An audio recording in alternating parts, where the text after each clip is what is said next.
If you want to confirm your identity on Facebook Marketplace, this is the easiest way to do it.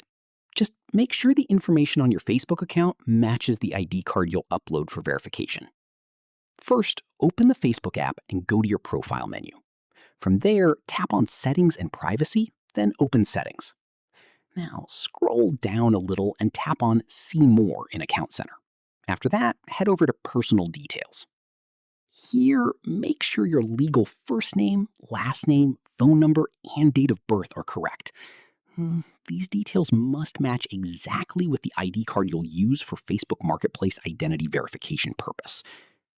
Once you finish updating everything, first tap on Your Information and Permissions. Go back and tap on Identity Confirmation. Then select Confirm Your Identity.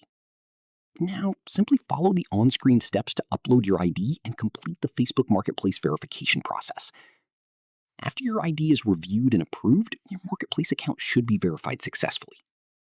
And that's how to confirm your identity on Facebook Marketplace in 2026.